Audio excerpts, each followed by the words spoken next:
மிதுன ராசிக்கு இந்த பங்குனி மாதம் எவ்வாறு இருப்பது? வேலை அமைப்பில் இருந்து வந்த பிரச்சனையான விஷயங்கள் எல்லாமே வெகு விரைவில் உங்களுக்கு பெரிய உயர்வினை தருகின்ற அமைப்பை ஏற்படுத்தி தரும்.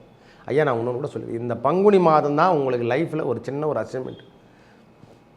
ஏன்னா ராசிநாதன் அதில் நீச்சகதி 10ஆம் இடத்துல நீச்சகதி பெறுவதால் 10 என்பது கர்மா, ஜீவன கர்மா என்று சொல்கிறோம்ல, அவரே தான் நம்ம ராசிக்கு 4ஆம் அதிபதி என்று சொல்லக்கூடிய சுகஸ்தானாதிபதி. வண்டி வாகனம் வீடு போக்குவரத்து எல்லாத்துக்குமான அதிபதியும் அவரே தான் வரார். நோயோடு இருக்கிறவங்களுக்கெல்லாம் இந்த மாதத்தை கழித்து நோய் என்பது இல்லாத வண்ணம் காணப்படும். நோய் இருந்தவங்களுக்கெல்லாம் நோயினுடைய விட்டு விலகத்துக்கான அமைப்பு, இதயம் சந்த பிரச்சனை எல்லாமே விலகத்துக்கான அமைப்பாக நீங்கள் எடுத்துக்கலாம். ஐயா, சூரியன் 10ஆம் இடத்தில் இருந்தாலே அரசு சார்ந்த விஷயங்கள் எதனா நம்ம வேலைக்காகவோ இல்லை அமைப்பாகவோ நாம் வேலையில் போய் ஜாயின் பண்ணணும்னு நினைக்கிறவங்களுக்கெல்லாம் இந்த மாற்றம் நன்றாக இருக்கும். வீடு கட்டாமல் இருந்தாலும் வண்டி வாகனங்கள் வாங்காமல் இருந்தால் அதுக்கான பாக்கியம் பெறுகின்ற மாதமாக இந்த பங்குனி மாதம் சேர்க்கணும்.